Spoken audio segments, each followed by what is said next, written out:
નમસ્કાર મિત્રો, સ્વાગત છે એકવાર ફરીથી આપ સૌનું યુસીડીસીના આ વર્ચ્યુઅલ પ્લેટફોર્મ પર। લાસ્ટ ટાઈમ આપણે જ્યાંથી અટક્યા ત્યાંથી આજે શરૂ કરીએ છીએ પર્સન્ટેજ ચેપ્ટરમાં। લાસ્ટ ટાઈમ મેં તમને લગભગ આ જે એક સમ તમે સ્ક્રીન પર જોઈ રહ્યા છો, આ સમ આપણે હોમવર્ક માટે તમને આપવામાં આવ્યું હતું। આઈ હોપ કે તમે ટ્રાય કર્યો હશે।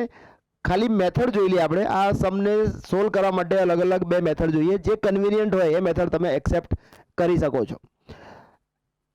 एक तो मेथड આપણે આ જોઈને આવ્યા હતા કે માની લો કે એક્સ વોટર જો લિસ્ટમાં હોય અને 10% વોટરે મતદાન ના કર્યું હોય તો એનો મતલબ એવો નીકળે કે 90% વોટરે મતદાન કર્યું હશે। એક્સના 90% લોકોએ વોટ આપ્યા હશે।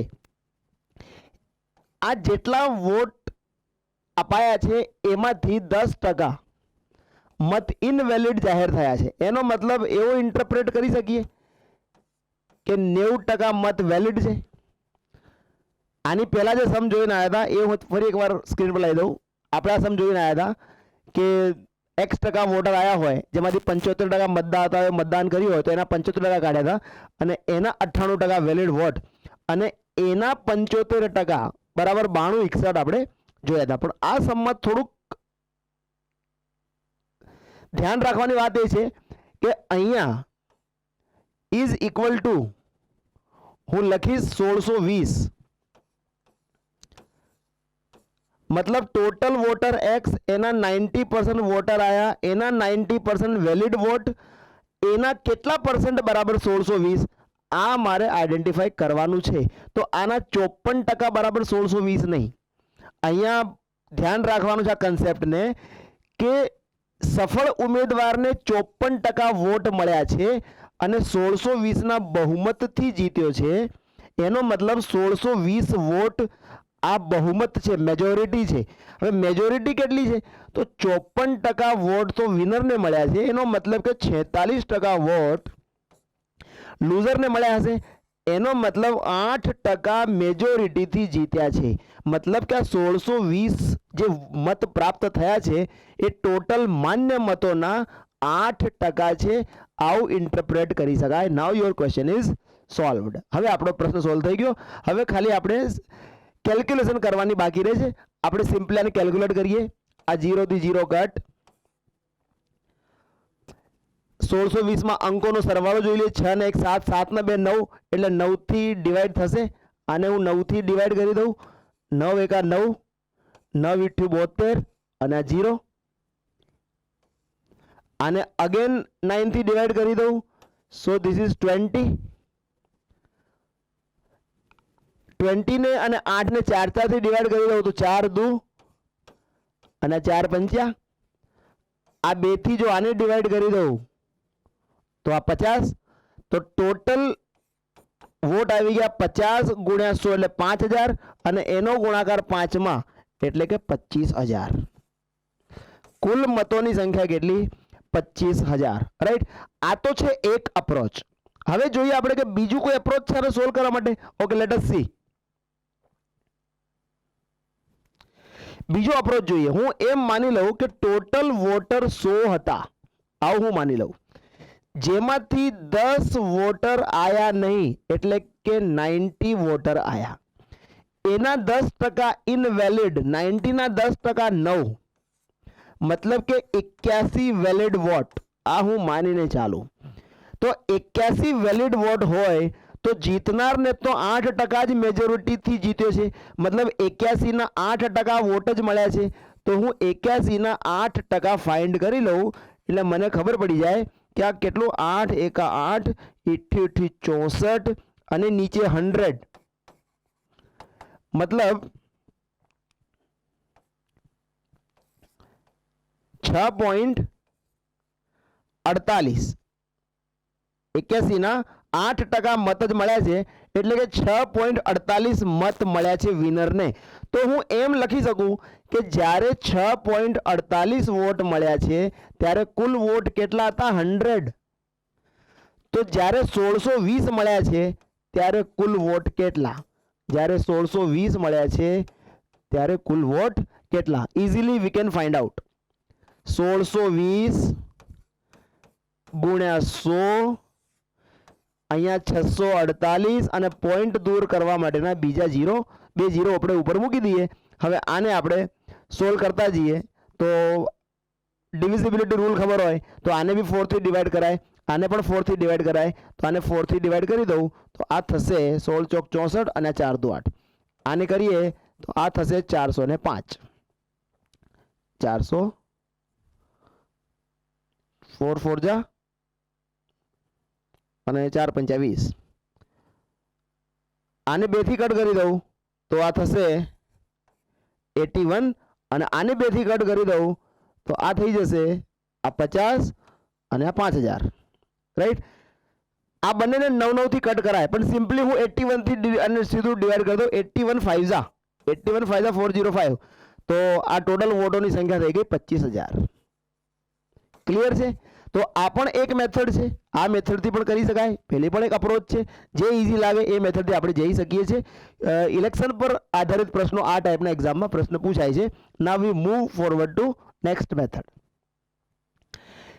બહુ ઇમ્પોર્ટન્ટ ટાઈપ છે, બહુ ઇમ્પોર્ટન્ટ ટાઈપ છે. જે સ્ક્રીન પર તમને જે ક્વેશ્ચન દેખાઈ રહ્યો છે એ તો થોડો યુનિક છે, પણ હું સૌથી પહેલા એકદમ બેઝિક કન્સેપ્ટની વાત કરીશ કે વેન આકૃતિ પર આધારિત પ્રશ્નો કેવા પ્રકારના પૂછાય છે. એકદમ નોર્મલ પ્રશ્નની ચર્ચાથી આપણે ચાલુ કરીએ. માની લો કે મારી પાસે એવા ડેટા હોય કે એક વિદ્યાર્થીને મેથ્સમાં એક વિદ્યાર્થીના અથવા 54% વિદ્યાર્થીઓ એક વર્ગમાં ગણિતમાં પાસ થયા અને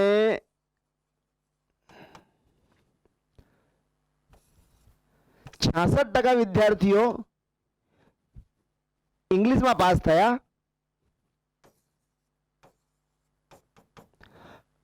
અને 20% વિદ્યાર્થીઓ બંને વિષયમાં પાસ થયા.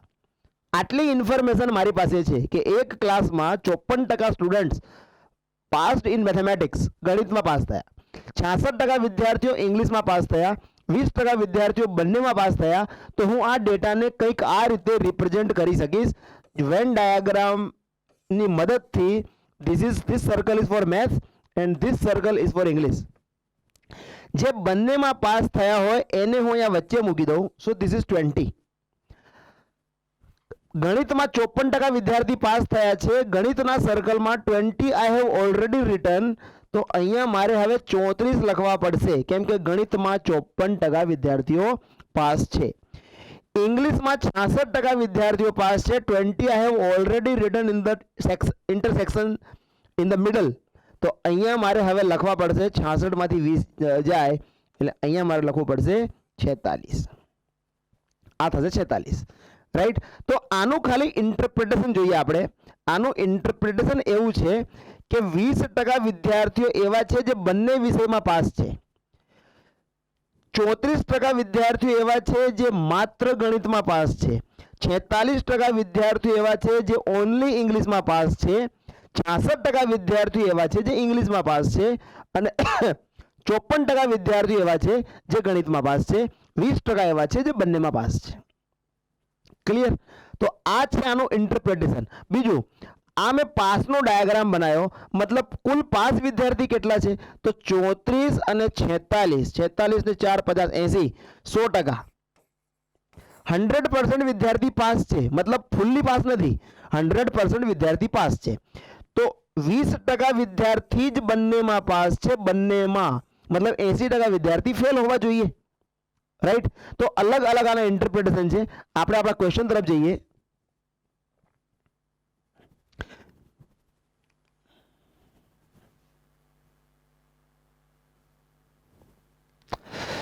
એક પરીક્ષામાં 30% વિદ્યાર્થીઓ હિન્દીમાં નાપાસ થયા, 20% વિદ્યાર્થીઓ ગણિતમાં નાપાસ થયા, 10% વિદ્યાર્થીઓ બંને વિષયમાં નાપાસ થયા. તો જ્યારે આપણે વેન ડાયાગ્રામ બનાવીશું એ વેન ડાયાગ્રામ નાપાસ વિદ્યાર્થીઓનો જ બનશે. રાઈટ. પણ તમે જો નીચે ક્વેશ્ચન શું પૂછે છે, કેટલા ટકા વિદ્યાર્થીઓ બંને વિષયમાં પાસ થયા, કેટલા ટકા વિદ્યાર્થીઓ માત્ર હિન્દીમાં પાસ થયા, કેટલા ટકા વિદ્યાર્થીઓ માત્ર ગણિતમાં પાસ થયા. કરેક્ટ. ઉપર ડેટા અવેલેબલ છે આપણી પાસે ક્વેશ્ચનમાં, એ નાપાસના ડેટા અવેલેબલ છે. નીચે ક્વેશ્ચન પૂછવામાં આવ્યું છે, બધા ક્વેશ્ચન એવા પૂછ્યા છે કે કેટલા વિદ્યાર્થી માત્ર હિન્દીમાં પાસ થયા છે, કેટલા વિદ્યાર્થી બંને વિષયમાં પાસ થયા છે. તો ડાયાગ્રામ હું ફેલનો જ બનાવી શકીશ. C how we can approach. અહીંયા હું ફેલનો ડાયાગ્રામ બનાવું છું. તો અહીંયા હું લખી દઉં છું હિન્દી અને અહીંયા હું લખી દઉં છું મેથ્સ. હું ફેલનો ડાયાગ્રામ બનાવું છું. 10% વિદ્યાર્થીઓ બંને વિષયમાં ફેલ થયા એટલે 10 મારે અહીંયા લખવા પડશે. 10% વિદ્યાર્થીઓ બંનેમાં ફેલ થયા. 30% વિદ્યાર્થીઓ હિન્દીમાં નાપાસ થયા. તો અહીંયા મારે હવે 20 લખવું પડશે, કેમ કે આ થઈ ગયું હિન્દીના સર્કલમાં 30% સ્ટુડન્ટ્સ ગોટ ફેલ્ડ, રાઈટ. અને 10% વિદ્યાર્થી એવા છે કે હિન્દી મેથ્સ બંનેમાં ફેલ છે. તો એ જે ઓનલી હિન્દીમાં ફેલ થવાવાળા છે એ મેં લખી કાઢ્યા 20%. 20% વિદ્યાર્થીઓ ગણિતમાં નાપાસ થયા. તો 10 તો આપણે લખી ચૂક્યા છીએ, તો અહીંયા મારે લખવું પડશે 10. એનો મતલબ એવો છે કે 20% વિદ્યાર્થીઓ ગણિતમાં ફેલ છે, જેમાંથી 10% વિદ્યાર્થીઓ માત્ર ગણિતમાં ફેલ છે અને 10% વિદ્યાર્થીઓ ગણિત અને હિન્દી બંનેમાં ફેલ છે. કરેક્ટ. તો આ ડાયાગ્રામ શું સજેસ્ટ કરે છે? આ ડાયાગ્રામ સજેસ્ટ કરે છે કે 20 અને 10 અને 10 મતલબ કુલ 40% વિદ્યાર્થીઓ તો ફેલ જ છે. તો પાસ થનારા વિદ્યાર્થીઓ કેટલા? 60%. તો હવે મારે ડાયાગ્રામ બનાવવાનો છે પાસનો, કેમ કે મારા બધા ક્વેશ્ચન્સ એ પાસ પર ડિપેન્ડ છે કે કેટલા ટકા વિદ્યાર્થીઓ પાસ થયા છે. અહીંથી મને ખબર પડી ગઈ this diagram is for the failed students, right. 20, 30 અને 40. 40 વિદ્યાર્થીઓ તો ફેલ છે, મતલબ 60 વિદ્યાર્થીઓ પાસ છે. એને અહીંયા સેન્ટરમાં લખવાના. 60 વિદ્યાર્થીઓ 60% વિદ્યાર્થીઓ બંને વિષયમાં પાસ હશે, કેમ કે 40% વિદ્યાર્થીઓ જ ફેલ છે, રાઈટ. ઓકે, તો આ હિન્દી અને આ મેથ્સ ક્લિયર, બરાબર સમજાતું હશે. આગળ સમજીએ. 30% વિદ્યાર્થીઓ હિન્દીમાં નાપાસ છે. આનું રિવર્સ ઇન્ટરપ્રિટેશન થાય કે 70% વિદ્યાર્થીઓ હિન્દીમાં પાસ છે. 70% વિદ્યાર્થીઓ હિન્દીમાં પાસ હોય તો 60 તો અહીંયા લખી ચૂક્યા, તો અહીંયા હવે 10 લખવાના રહેશે, કેમ કે 70% વિદ્યાર્થીઓ હિન્દીમાં પાસ છે, રાઈટ. ઓકે. 20% વિદ્યાર્થીઓ ગણિતમાં નાપાસ છે.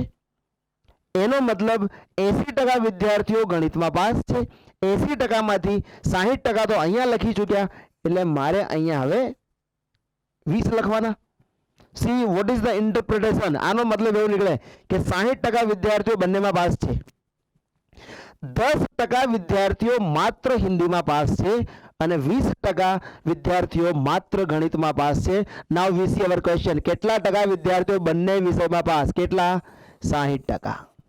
કેટલા ટકા વિદ્યાર્થીઓ માત્ર હિન્દીમાં પાસ? માત્ર હિન્દીમાં પાસ થવાવાળા કેટલા? 10%. કેટલા ટકા વિદ્યાર્થીઓ માત્ર ગણિતમાં પાસ થવાવાળા? 20%. ક્લિયર છે? સમજાવ્યું હશે? ના સમજાવ્યું વિડીયોને પોઝ કરીને આરામથી એને સમજવાની કોશિશ કરજો. બહુ આસાન છે, પણ એક્ઝામમાં હવે આવા ટ્વિસ્ટ કરીને ક્વેશ્ચન પૂછવામાં આવે છે. તમે જુઓ કે આપણી પાસે ડેટા હતા નાપાસના અને ક્વેશ્ચન હતા આપણી પાસે પાસના. એટલે પહેલા મારે ફેલનો ડાયાગ્રામ બનાવવો પડ્યો, એના પરથી ઇન્ટરપ્રિટ કરીને મારે પાસનો ડાયાગ્રામ બનાવવો પડ્યો, પછી મને પ્રશ્નોના જવાબ મળ્યા, રાઈટ. ઓકે, નેક્સ્ટ ક્વેશ્ચન જોઈએ. 65% વિદ્યાર્થીઓ ગણિતમાં નાપાસ, 75% વિદ્યાર્થીઓ ઇંગ્લિશમાં નાપાસ, 52% વિદ્યાર્થીઓ બંનેમાં નાપાસ. સી ફરી એ જ વાત છે. તો હું નાપાસનો ડાયાગ્રામ પહેલા બનાવી લઉં. આ હું બનાવું છું નાપાસનો ડાયાગ્રામ, ફેલ્ડ સ્ટુડન્ટ્સનો diagram. This is for maths and this is for English. This circle is for English and this circle is for maths. 65% વિદ્યાર્થીઓ ગણિતમાં નાપાસ, 75% વિદ્યાર્થીઓ ઇંગ્લિશમાં નાપાસ, 52% બંનેમાં, એટલે અહીંયા મારે 52 લખવા પડશે, રાઈટ. સૌથી પહેલા સેન્ટરમાં આપણે 52 લખી દેવાના. 65% વિદ્યાર્થીઓ ગણિતમાં નાપાસ છે. 65% માંથી 52% તો આપણે ઓલરેડી લખી ચૂક્યા, તો અહીંયા મારે લખવું પડશે હવે 13, કેમ કે ગણિતના સર્કલમાં 65% વિદ્યાર્થીઓ ફેલ છે, એટલે 52 અને 13 65. 75% ઇંગ્લિશમાં ફેલ છે, તો અહીંયા મારે હવે લખવું પડશે 23. આ થઈ ગયા ઇંગ્લિશમાં નાપાસ વિદ્યાર્થીઓની સંખ્યા 75%. અને ગણિતમાં એનો મતલબ એવો નીકળે કે માત્ર ગણિતમાં ફેલ થવાવાળા 13% અને માત્ર ઇંગ્લિશમાં ફેલ થવાવાળા 23%. આ ફેલનો ડાયાગ્રામ છે. મને શું પૂછે છે? 48 વિદ્યાર્થીઓ બંને વિષયમાં પાસ થયા. અહીંથી મને ખબર પડી જશે કે આટલા તો ફેલ જ છે. કેટલા ફેલ છે? 13 અને 23, 36, 36 અને 52, 88. 88% સ્ટુડન્ટ્સ તો ફેલ જ છે. એનો મતલબ 12% વિદ્યાર્થીઓ જ એવા છે જે બંનેમાં પાસ છે. એનો મતલબ હું આમ લખી શકું કે 12% વિદ્યાર્થીઓ જ બંનેમાં પાસ છે. બંનેમાં પાસ છે વિદ્યાર્થીઓ કેટલા? 48. સો વોટ આઈ કેન રાઇટ? 12% બરાબર 48. મને શું પૂછે છે? કુલ વિદ્યાર્થીઓની સંખ્યા કેટલી? Therefore 100% ની વેલ્યુ કેટલી? What is the value of 100%? તો સિમ્પલી આપણે કરી શકીએ 12 ચોક 48 400 થાય, પણ તોય હું અહીંયા કેલ્ક્યુલેટ કરી બતાવી દઉં. 100 ગુણ્યા 48 છેદમાં 12, આ 12 ચોક 48. સો that is total number of students are 400. Total number of students are 400. Correct. તો જો આવા ડેટા બી હવે આપવા લાગ્યા છે. પહેલા સીધે સીધા પ્રશ્નો પૂછતા હતા, પણ હવે પાસ પરથી નાપાસ પર, નાપાસ પરથી પાસ પર આવા ડેટા બી એક્યુમ્યુલેટ કરીને આપી શકે છે. રાઈટ. તમે કરી શકશો. Now you can do very easily. Right. Practice વધારે થાય એના માટે 2-3 સમ ઇન્ક્લુડ કર્યા છે. એના પછી તમે પ્રેક્ટિસ તમે તમારી રીતે આવા ક્વેશ્ચનની કરી શકશો. અહીંયા પણ તમે જુઓ 80% પાસ, 70% પાસ, બંનેમાં નાપાસ, 15% બંનેમાં નાપાસ થયા. જો 325 વિદ્યાર્થીઓ બંને વિષયમાં પાસ થયા હોય તો વિદ્યાર્થીઓની કુલ સંખ્યા જણાવો. You C now what you can do. અહીંયા મને આપ્યું છે કે 15% વિદ્યાર્થીઓ બંનેમાં નાપાસ છે, એટલે હું ડાયાગ્રામ નાપાસનો જ બનાવીશ. હું ડાયાગ્રામ બનાવીશ નાપાસનો. રાઈટ. સો આ તો હું લખી દઉં છું આ ફિઝિક્સ, અહીંયા હું લખી દઉં છું કેમિસ્ટ્રી. બંનેમાં નાપાસ થનાર વિદ્યાર્થીઓની સંખ્યા છે 15. હવે ફિઝિક્સમાં પાસ થવા વાળા વિદ્યાર્થીઓ છે 80. 80 માંથી 80, એનો મતલબ કે 20% ફિઝિક્સમાં ફેલ છે. 20% માંથી 15 અહીંયા લખી કાઢ્યા, એટલે અહીંયા 5 લખવા પડશે. કેમિસ્ટ્રીના ડેટા જોઈએ. 70% વિદ્યાર્થીઓ કેમિસ્ટ્રીમાં પાસ છે, 30% ફેલ. 30% માંથી 15 અહીં લખી કાઢ્યા, એટલે અહીંયા 15 લખવા પડશે. તો આ ડેટા શું સજેસ્ટ કરે છે? 15, 15, 30 અને 5, 35. મતલબ કે 35% સ્ટુડન્ટ્સ, 35% સ્ટુડન્ટ્સ આર ફેલ્ડ. તો પાસ કેટલા થાય? 35% તો ફેલ છે. 65% students are pass in both the subjects. તો હું લખી શકું કે 65% students are passed in both the subjects. પણ અહીંયા મને ડેટા આપેલા જ છે કે 325 વિદ્યાર્થીઓ બંનેમાં પાસ થયા છે, મતલબ કે 65%ની વેલ્યુ એ 325. ધેરફોર મને પૂછે કે કુલ વિદ્યાર્થીઓની સંખ્યા કેટલી? 100% ઇઝ ઇક્વલ ટુ વોટ? સીધું ખબર પડે 65 × 5 325 એટલે 500 હોવા જોઈએ, બટ સ્ટીલ આપણે આને કેલ્ક્યુલેટ કરી લઈએ. 100 ગુણ્યા 325 છેદમાં 65. 65 ફાઈઝા. તમને ના જો ખ્યાલ આવે તો 5 5 થી કટ કરી શકાય. તો કુલ વિદ્યાર્થીઓની સંખ્યા થઈ ગઈ 500. કુલ વિદ્યાર્થીઓની સંખ્યા થઈ ગઈ 500. Okay. Now we see the miscellaneous questions. આને એવું કહી શકાય કે જ્યારે આખું ચેપ્ટર તમને આવડી જાય પછી મિસલેનિયસ ક્વેશ્ચન એટલે એક એક પ્રશ્નમાં 2 2 3 3 મેથડને કમ્પાઇલ કરીને એ ક્વેશ્ચન પૂછી શકાય છે. એટલે જે કંઈ પણ અત્યાર સુધી આપણે શીખ્યા છીએ એ બધી મેથડનો એક સમન્વય કરીને એનો એક કમ્બાઇન્ડ ઉપયોગ કરી શકો તમે એવા પ્રશ્નોને પૂછવાનો પ્રયત્ન કરે છે. તો આપણે જોઈએ મિસલેનિયસ ક્વેશ્ચનમાં કેવા કેવા પ્રકારના પ્રશ્નો પૂછાય. જો એ નો પગાર બી ના પગાર કરતા 75% ઓછો છે. સી નો પગાર એ અને બી ના પગારના, અહીંયા હું થોડા ડેટા તમને એડિશનલ આપી દઉં જે કેલ્ક્યુલેશન તમને ઈઝી પડશે. પગારના તફાવતના 75% છે. પગારના તફાવતના 75% છે. તો સી નો પગાર એ ના પગાર કરતા કેટલા ટકા વધુ છે? જો સમજવાની કોશિશ કરીએ, એ નો પગાર બી ના પગાર કરતા 75% ઓછો છે. આ એ, આ બી અને આ સી. રાઈટ. તો એ નો પગાર બી ના પગાર કરતા 75% ઓછો. બી નો જો હું 100 ધારી લઉં તો એનો સેલરી થઈ જાય 75% ઓછો એટલે કે 25. જો બી નો સેલરી અઝ્યુમ કરી લી 100 તો એનાથી 75% લેસ, એનો મતલબ કે 25. સી નો પગાર કેટલો? એ અને બી ના પગારના તફાવતના 75%. એ અને બી નો સેલરીનો ડિફરન્સ કેટલો છે? 75 રૂપિયા. એના 75%, મતલબ 75 ના 75%. રાઈટ. હવે 75 નો સ્ક્વેર એકચ્યુઅલી કરવો પડે મારે. 75 નો સ્ક્વેર કરવાની મેથડ છે. 75 સ્ક્વેર કરવો હોય તો 5 નો સ્ક્વેર 25 અને 7 ને એના પછી આવતા નંબરથી મલ્ટીપ્લાય કરી દો. 7 × 56. તો 75 × 75 થઈ ગયું 5625 અને નીચે છે 100, સો ઇટ ઇઝ 5625. તો સી નો સેલરી થઈ ગયો 56.25. કરેક્ટ. જો ફરી સમજી લઈએ વોટ આઈ હેવ ડન. સૌથી પહેલા મેં બી નો સેલરી અઝ્યુમ કરી લીધો 100. ડેટા શું લખે છે કે એ નો પગાર બી ના પગાર કરતા 75% ઓછો છે, મતલબ 25. સી નો પગાર એ અને બી ના પગારના તફાવતના 75% છે. એ અને બી ના પગારનો ડિફરન્સ એ છે 75. 75 ના 75% ધેટ ઇઝ 56.25. એટલે સી નો પગાર કેટલો થઈ ગયો? 56.25.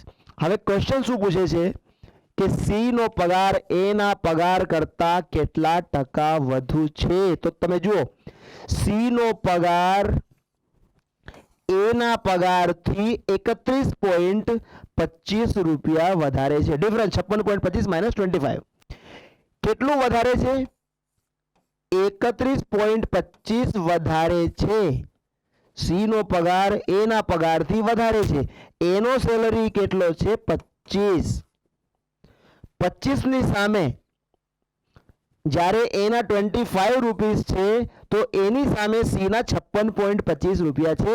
મતલબ કે એની સામે સી ના 31.25 રૂપિયા વધારે છે.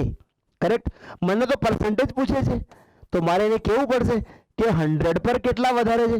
જો 25 પર 31.25 વધારે હોય તો 100 પર કેટલા? 25 ચોક 100 અને 31.25 ગુણ્યા 4 એટલે 30 ચોક 120 અને બીજા 1.25 એટલે 125. This is 125%. મતલબ સી નો પગાર એ ના પગાર કરતા 125% વધારે છે. રાઈટ. ઓકે. આવા બીજા પ્રશ્નો પણ જોઈએ એટલે તમને ખ્યાલ આવશે કે એઝ્યુમ કોને કરવું અને કોને કમ્પેરિઝનમાં કઈ રીતે આપણે ડેટાને આગળ વધારવું. સી, એ નો પગાર બી ના પગાર કરતા 25% વધુ. બી નો પગાર સી ના પગાર કરતા 40% ઓછો. સી નો પગાર ડી ના પગાર કરતા 30% વધુ. તો એ નો પગાર ડી ના પગાર કરતા કેટલા ટકા ઓછો? તો આવા જ્યારે કન્ટિન્યુટીમાં જ્યારે ડેટા આવે ને ત્યારે it is better to assume, જે સૌથી છેલ્લે છે એને સૌથી પહેલા અઝ્યુમ કરવાનો. જો આપણે સમજીએ એ, બી, સી અને ડી, તો સી નો પગાર ડી ના પગાર કરતા 30% વધુ. તો પહેલા હું ડી ને અઝ્યુમ કરી લઉં કે જો ડી નો જો 100 રૂપિયા હોય તો એના કરતા 30% વધુ સી ના હોય એટલે કે 130. હવે આગળ ચાલીએ. બી નો પગાર કેટલો? સી ના પગાર કરતા 40% ઓછો. સી નો પગાર કેટલો છે? 130. 130 ના 40% કેટલા?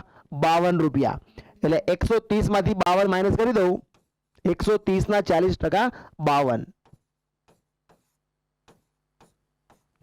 10 માંથી 2 જાય 8 અને 12 માંથી 5 જાય તો 7. તો બી નો સેલરી કેટલો? 78. ઓકે. હવે એ નો પગાર બી ના પગાર કરતા 25% વધુ છે. એ નો પગાર બી ના પગાર કરતા 25% વધુ. બી નો સેલરી કેટલો? 78. 78 ના 25% કેટલા? 25% ની વેલ્યુ 1/4. સીધે સીધું કરી દઉં છું હું. It is 1/4. 1/4. તો આ કેટલા થશે? 1/4 એટલે આ થશે 4 એકા 4 38, 4 નવા 36 અને 19.5. મતલબ 19.5 બીજા વધારે તો 78 પર 19.5 વધારે એટલે 78 plus 19.5 that is 97.5. that is 97.5. Clear છે? ફરી સમજાવી દઉં. સૌથી પહેલા અઝ્યુમ કર્યું મેં કે ડી નો સેલરી 100 હોય તો ડી કરતા સી નો પગાર 30% વધુ, એટલે સી નો પગાર થઈ ગયો 130. બી અને સી ની વિશે શું ડિટેલ આપેલી છે કે બી નો પગાર સી ના પગાર કરતા 40% ઓછો. 130 ના 40% થાય 52, 13 ચોક 52. તો 52 માઇનસ કર્યા 178, તો બી નો સેલરી થઈ ગયો 78. એ અને બી ની શું કમ્પેરિઝન છે કે એ નો પગાર બી કરતા 25% વધુ, તો 78 ના 25% કેટલા થાય? 19.5. તો એનો સેલરી કેટલો? 97.5. હવે ક્વેશ્ચન શું પૂછે છે કે એ નો પગાર ડી ના પગાર કરતા કેટલા ટકા ઓછો. નાઉ સિમ્પલી વી કેન સે કે ડી નો 100 છે, એ નો 97.5 છે, મતલબ ₹2.5 ઓછો છે 100 પર, એટલે કે 2.5%, 2.5% salary is less of a compared to D. સમજવા જેવો પ્રશ્ન છે. તમે પણ એને રીડ કરો, પહેલા બરાબર ધ્યાનથી સમજો અને જરા ટ્રાય કરો કે કોઈ મેથડ ક્લિક થાય છે આવા ક્વેશ્ચનને સોલ્વ કરવા માટે. જો ક્વેશ્ચન સમજીએ, એક વર્ગમાં 60% છોકરીઓ છે, છોકરાઓ કરતા 30 છોકરીઓ વધુ છે. જો કુલ 68% વિદ્યાર્થીઓ પાસ થયા હોય, જેમાં 30 છોકરાઓનો પણ સમાવેશ થાય છે, તો કુલ છોકરીઓના કેટલા ટકા છોકરીઓ નાપાસ થઈ હશે? રાઈટ? ગોળ ગોળ ગોળ ગોળ, જસ્ટ ડિટેલ, ઇન્ફોર્મેશન. રાઈટ? તો આને આપણે એનાલાઇઝ કરીએ ને તો બહુ આસાનીથી ખ્યાલ આવશે. જો વાતને સમજીએ, આ લાઈન પરથી જ મને ખ્યાલ આવી જશે કે 60% છોકરીઓ છે, છોકરાઓ કરતા 30 છોકરીઓ વધારે છે, મતલબ છોકરાઓ અને છોકરીઓમાં 30 નો ડિફરન્સ છે. બીજી વાત, છોકરીઓ 60% છે, એનો મતલબ છોકરાઓ 40% છે. છોકરાઓ 40% છે, મતલબ છોકરાઓ અને છોકરીઓમાં જે ડિફરન્સ છે આ 60% અને છોકરાઓ 40%, મતલબ કે ડિફરન્સ છે 20% નો. અને આ 20% નો difference equal to what? Equal to 30, કેમ કે છોકરાઓ અને છોકરીઓમાં 30 નો તફાવત છે. Clearly it is mentioned over here. Right? So what we can write? 20% બરાબર 30, તો 100% બરાબર કેટલા? આ 20 પંચા 100, આ 30 પંચા 150. Clear? Okay. So what I have got? મને ખબર પડી ગઈ કે ક્લાસમાં 150 વિદ્યાર્થીઓ છે. રાઈટ? ક્લાસમાં 150 વિદ્યાર્થીઓ છે. હવે આગળ વાતને સમજીએ. 68% વિદ્યાર્થીઓ પાસ થયા. 68% વિદ્યાર્થીઓ પાસ થયા. જોઈએ કેટલા પાસ થયા? 150 ના 68%. આ 150 ના 68% આપણે કાઢી લઈએ. 150 into 68/100. 25 થી કટ કરી દો, 50 થી કરી દો. 50 તરી, આ 50 દુ, અને આને કટ કરી દો 34, અને 34 તરી 102. કેટલા પાસ થયા? Passed students are 102. 102 વિદ્યાર્થીઓ પાસ થયા છે. રાઈટ? આગળ સમજીએ. જેમાં 30 છોકરાઓ પણ છે, 102 માં 30 બોયઝ આર ધેર, તો એને માઇનસ કરી દો. આ 30 બોયઝ એટલે કેટલા રહ્યા? છોકરીઓ કેટલી? 72 ગર્લ્સ. 72 છોકરીઓ છે કે જે પાસ થઈ. છોકરીઓ હતી કેટલી? છોકરીઓ 60% હતી. ટોટલ વિદ્યાર્થી કેટલા? ટોટલ વિદ્યાર્થી 150. 150 ના 60% કેટલા? 90. તો ટોટલ ગર્લ્સ કેટલી હતી? ટોટલ ગર્લ્સ વેર 90. પાસ કેટલી થઈ? 72. પાસ કેટલી થઈ? 72.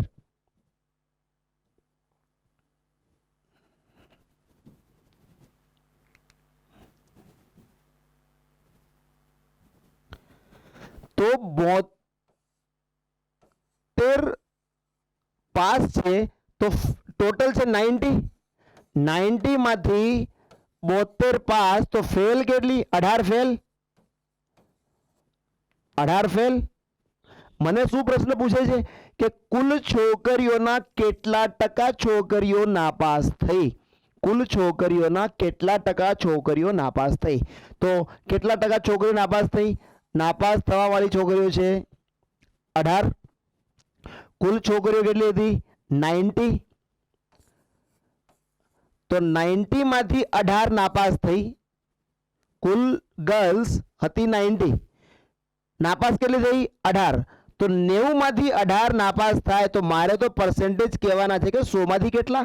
18 પંચા 90 અને આ 20% છોકરીઓ એ કુલ છોકરીઓના 20% છોકરીઓ નાપાસ છે. Just simple calculation but full of data. એટલા બધા ડેટા આપી દીધા. એકવાર ફરી સમજી લઈએ આ ક્વેશ્ચનને. જો ફરી સમજાવી દઉં એકવાર.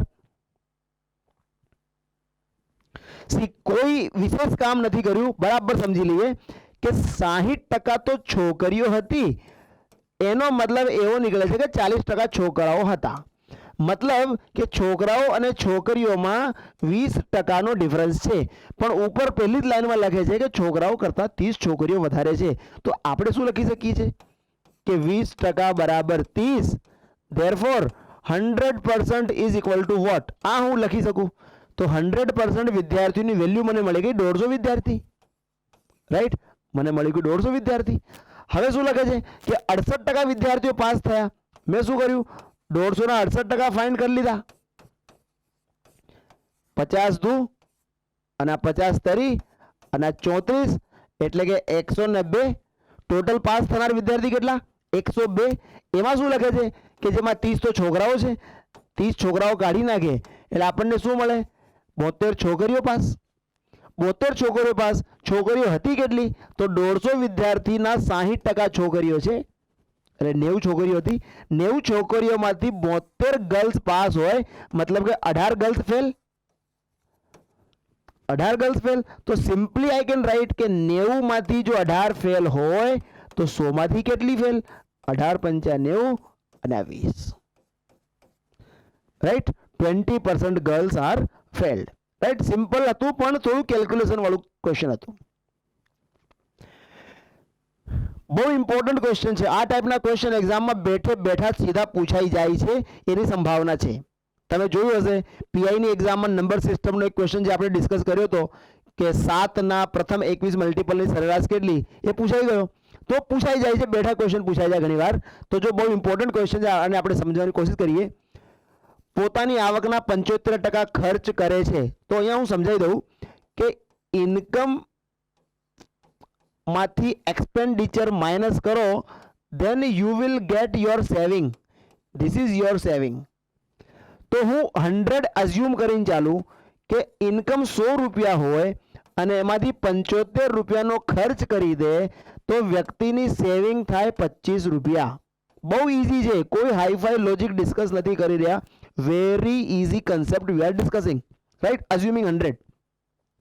100 રૂપિયાની ઇન્કમ હોય, 75 એક્સપેન્ડિચર છે, તો 25 રૂપિયાનું એનું સેવિંગ થાય. આગળ વાંચીએ.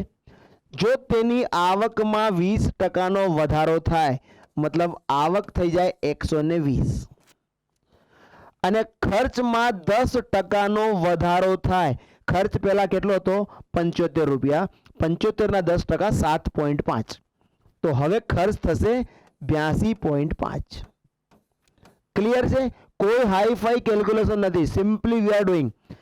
જો ઇન્કમ 20% વધી જાય મતલબ 120, ખર્ચમાં 10%નો વધારો થાય, 75 ના 10% 7.5 એટલે 82.5 થઈ જાય.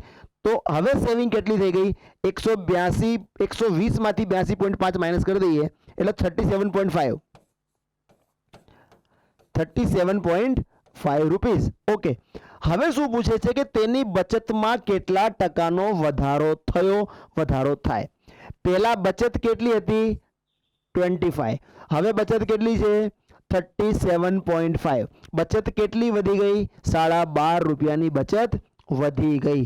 કેટલાની સામે? 25ની હતી અને 12.5 વધી ગઈ. 25ની હતી અને 12.5 વધી ગઈ. આપણે તો કેલ્ક્યુલેટ કરવાનું છે 100 પર, કેમ કે એને પર્સન્ટેજ કહેવાના છે. તો આ 25 ચોક 100, 12.5 ગુણ્યા 4 that is 50%. So 50% સેવિંગ વધી ગઈ. Our ultimate answer is 50%. Correct, સમજાયું હશે. 100 લઈને બહુ આસાનીથી આ ક્વેશ્ચન આપણે સોલ્વ કરી દીધું. સી, આ ટાઈપના ક્વેશ્ચનને બી આપણે આ રીતે જ સોલ્વ કરીશું.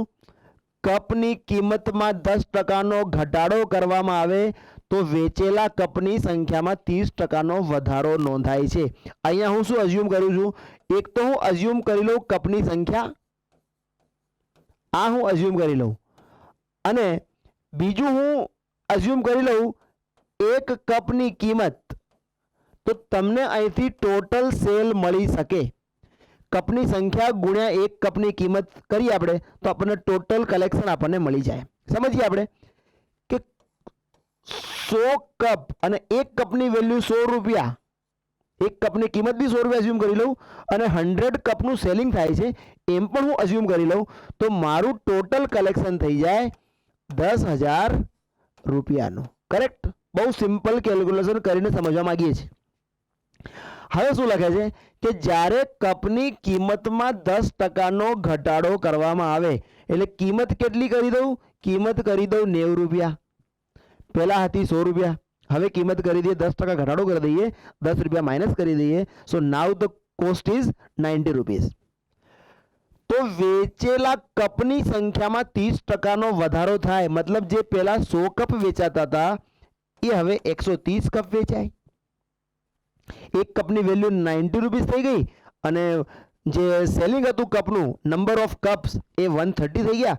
તો હવે મારું કલેક્શન થઈ ગયું 13 નવા 170. આની પહેલા મારું કલેક્શન હતું 10,000, હવે મારું કલેક્શન છે 11,700 રૂપિયા. મને પ્રશ્ન શું પૂછે છે કે ચોખ્ખી આવકમાં શું ફેર પડે?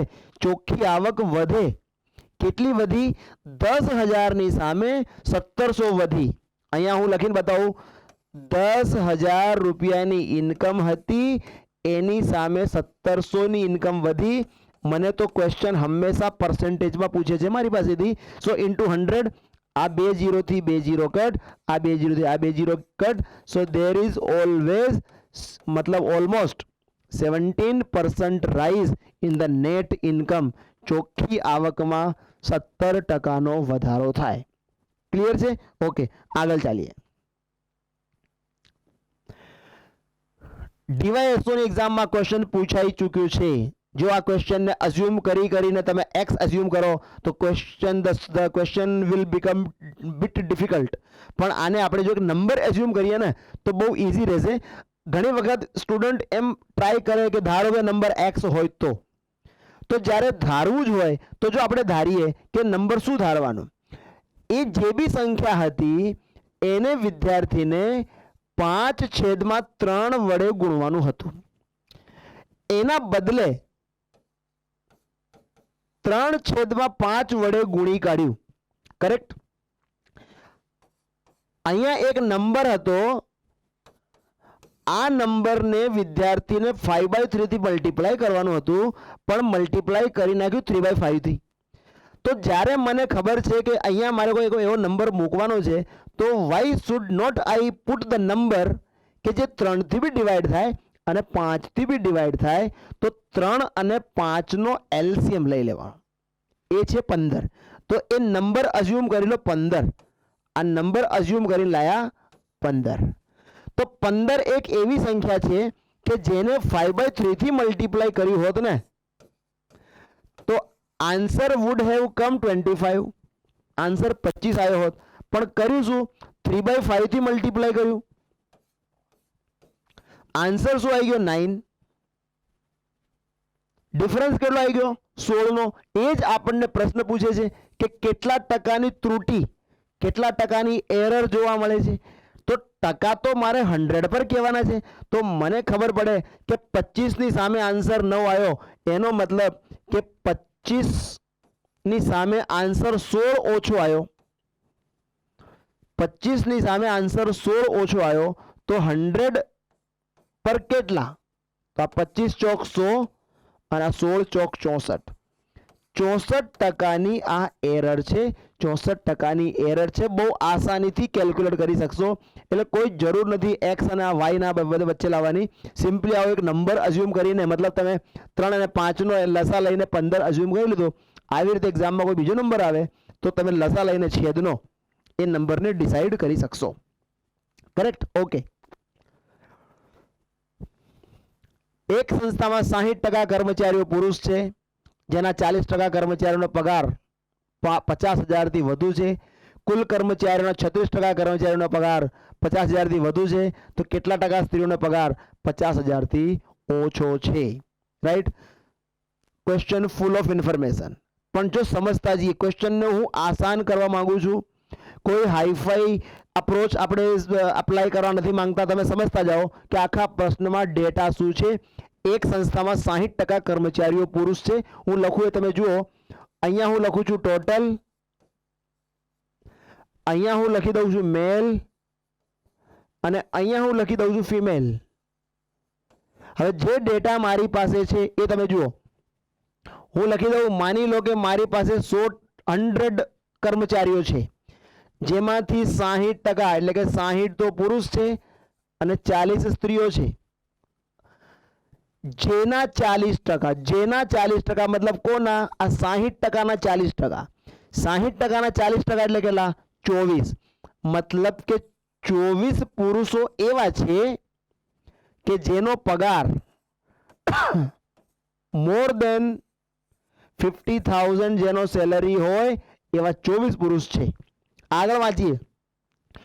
કુલ કર્મચારીઓના 36% કર્મચારીઓનો પગાર 50,000 થી વધુ છે. કુલ કર્મચારી કેટલા? 100.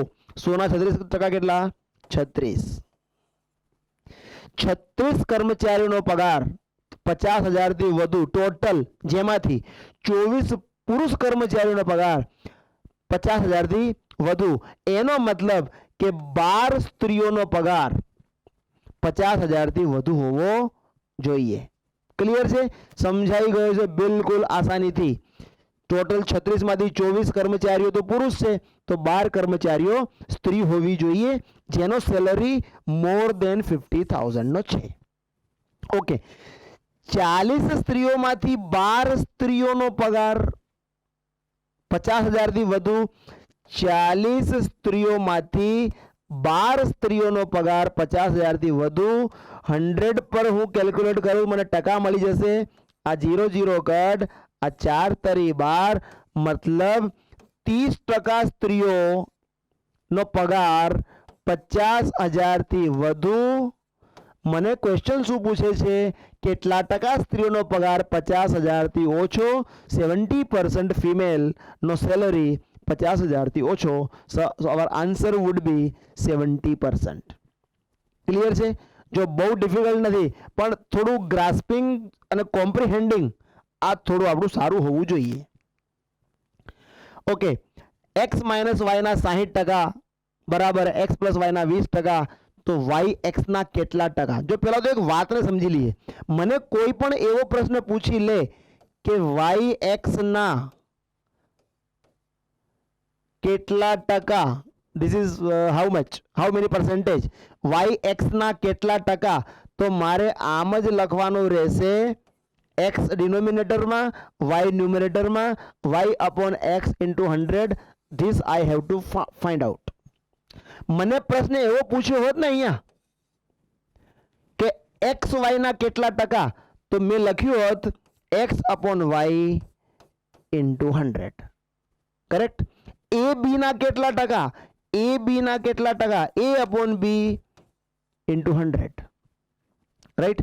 સિમ્પલ અસમ્પશન છે. ઓકે. મતલબ મને પૂછે છે વાય એક્સ ના કેટલા ટકા, એટલે મારી પાસે આ ફોર્મેટ જોઈએ. આ મારે જોઈશે, y upon x into 100. Let us try.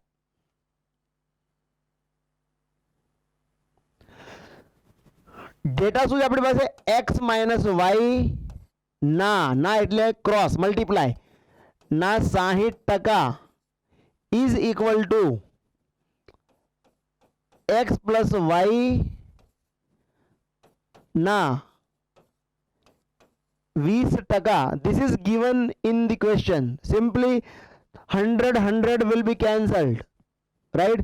હજી સમજવાની કોશિશ કરીએ તો આનાથી કટ કરી દઉં તો 20 તરી 60, રાઈટ. આ ત્રણને મલ્ટીપ્લાય કરી દઈએ, 3x માઇનસ 3y બરાબર x પ્લસ વાય. x ને આ બાજુ લઈ આવું એટલે 2x, 3x minus 1x that is 2x, minus 3y ને ઇક્વલ ટુ ની સાઇનની પેલી બાજુ લઈ જઈએ એટલે y plus 3y that is 4y. શું ફાઇન્ડ કરવાનું છે? y by x into 100. y by x જોઈએ છે તો આ x ને y ના ડિનોમિનેશનમાં અને 4 ને 2 ના છેદમાં, મતલબ આ 4 આના છેદમાં આવી જશે અને આ x y ના છેદમાં જતું રહેશે. તો y બાય x ની વેલ્યુ કેટલી થઈ ગઈ? 1/2. y બાય x ની વેલ્યુ થઈ ગઈ 1/2. મારે ફાઇન્ડ શું કરવાનું હતું? y by x into 100. આ મારે શોધવાનું હતું. આ જ મારો ક્વેશ્ચન હતો કે y x ના કેટલા ટકા. તો y બાય x ની વેલ્યુ આપણે શોધીને લાયા 1/2. સો 1/2 ઇન્ટુ 100 ધીસ ઇઝ 50%. જો x માઇનસ y ના 60% બરાબર x પ્લસ y ના 20% હોય તો y x ના કેટલા ટકા? y x ના 50%.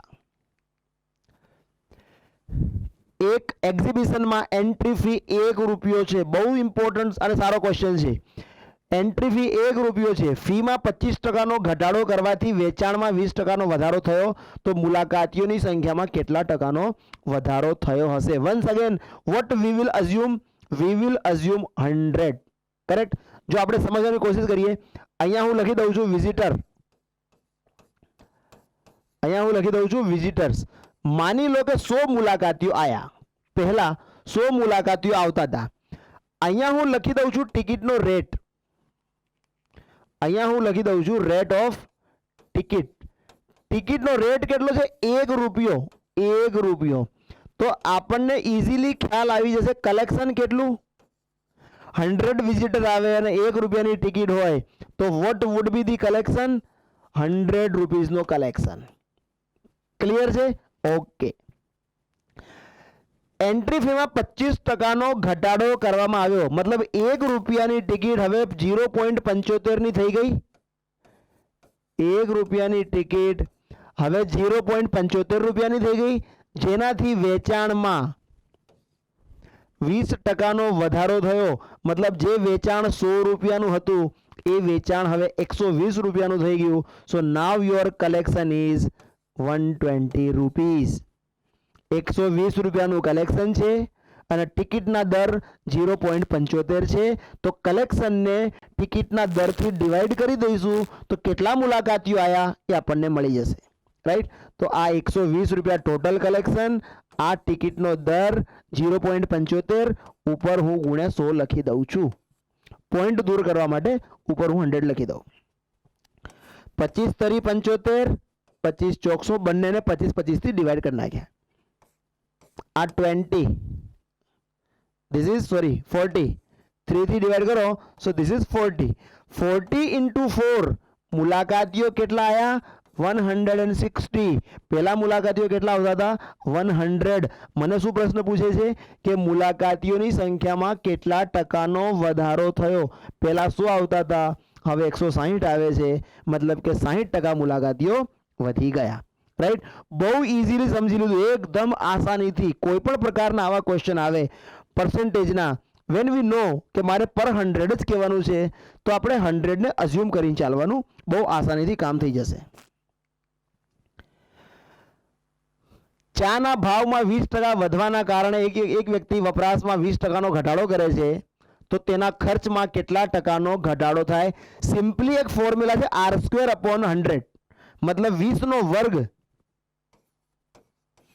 20 નો વર્ગ છેદમાં 100, 400 છેદમાં 100, 0 0 કટ, દેટ ઇઝ 4% નો ઘટાડો થશે. 4% નો ઘટાડો થશે.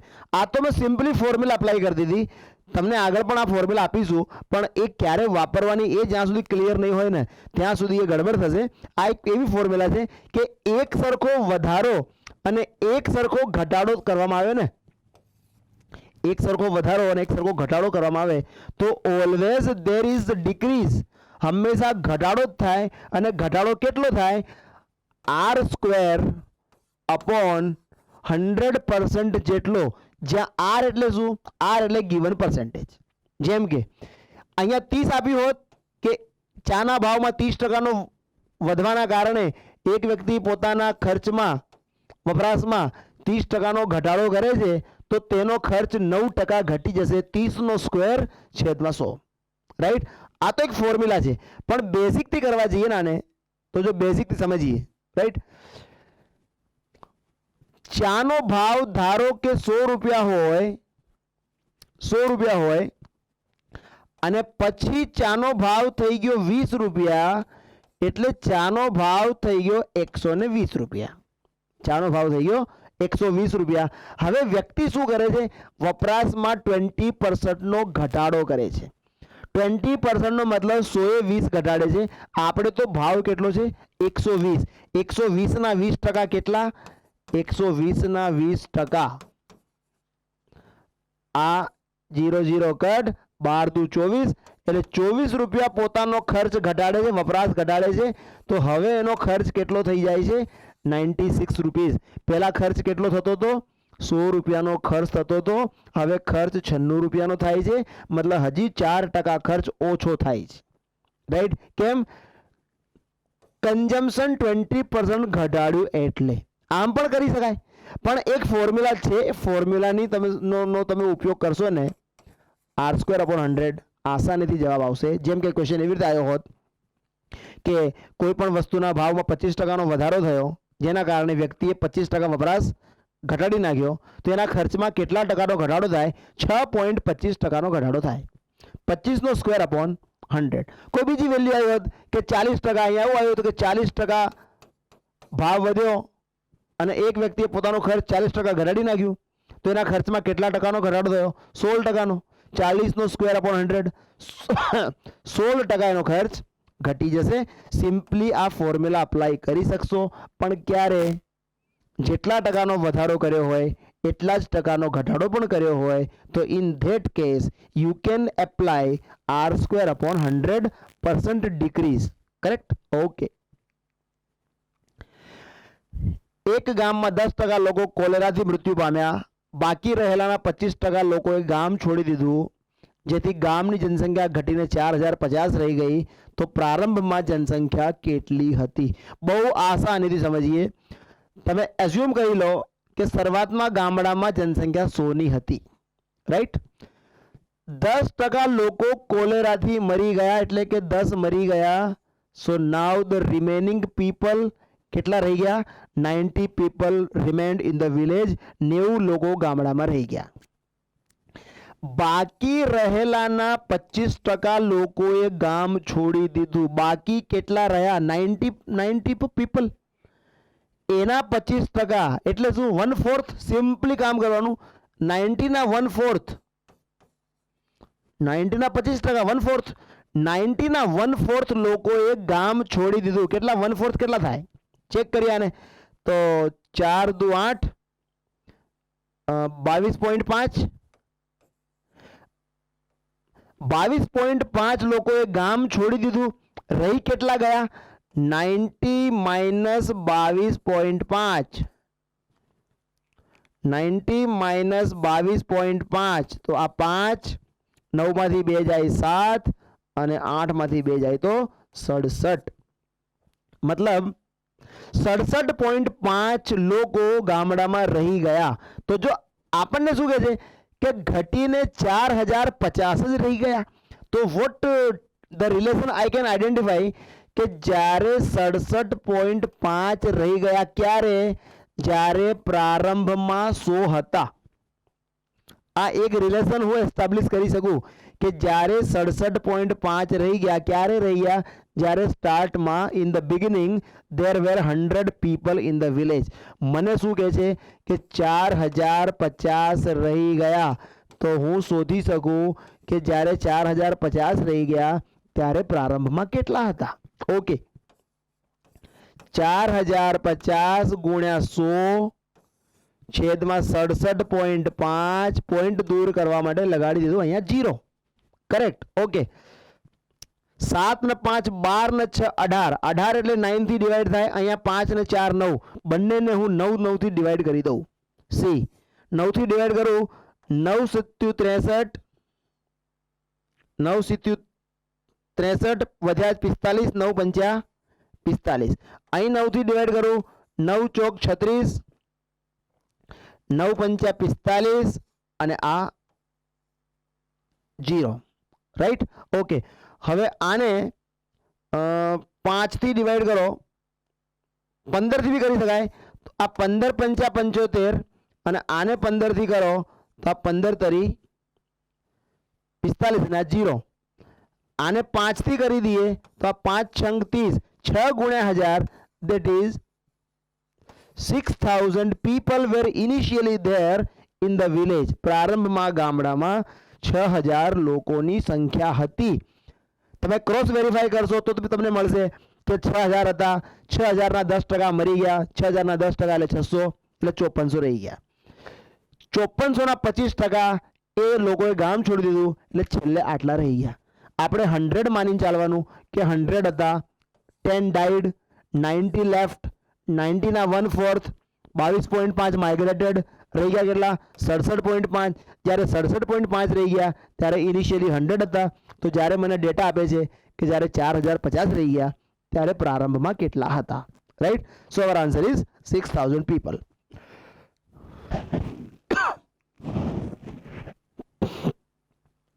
સિમિલર ટાઈપનો ક્વેશ્ચન છે. આ મેથડથી જ સોલ્વ કરવાનો પ્રયત્ન કરીશું.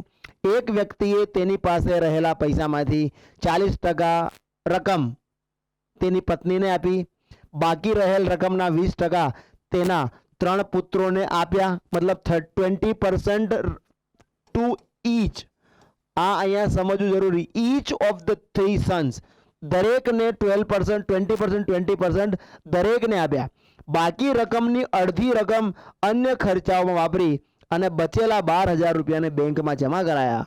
તો પ્રારંભમાં તેની પાસે કેટલી રકમ હતી? જો સમજવાની કોશિશ કરીએ. પ્રારંભમાં એની પાસે 100 રૂપિયા હતા, 100 રૂપીસ હતા. 40% એની પત્નીને આપી દીધા, મતલબ આ 40 રૂપિયા એની પત્નીને આપ્યા. કેટલા રહી ગયા? 60 રૂપિયા રહી ગયા. બાકી રહેલ રકમના 20%, 60 ના 20% કેટલા થાય? આમ તો 12 થાય, પણ તમારે કેલ્ક્યુલેટ કરીને જોઈ લેવાનું. 60 ના 20% 12 રૂપિયા.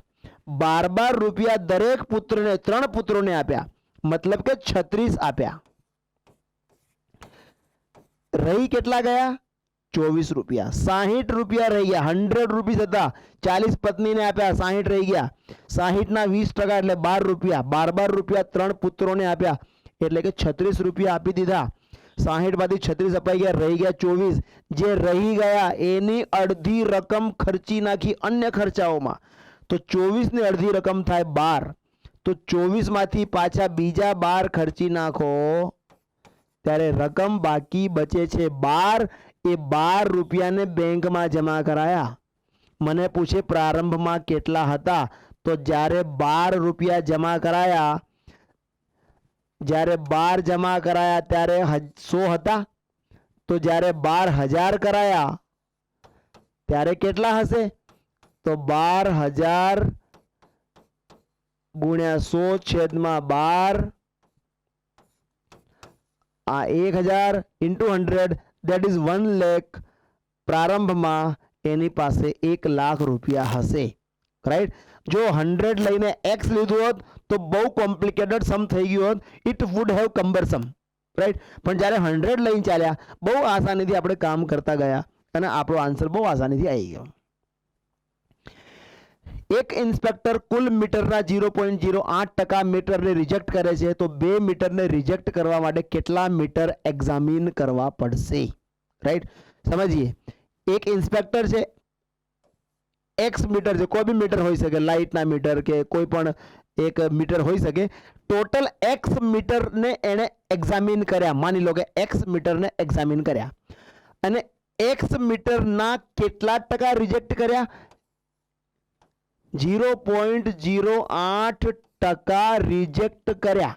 एक्स मीटर होय एना 0.08% रिजेक्ट करे तो केटला मीटर रिजेक्ट थया? 2 मीटर रिजेक्ट थया।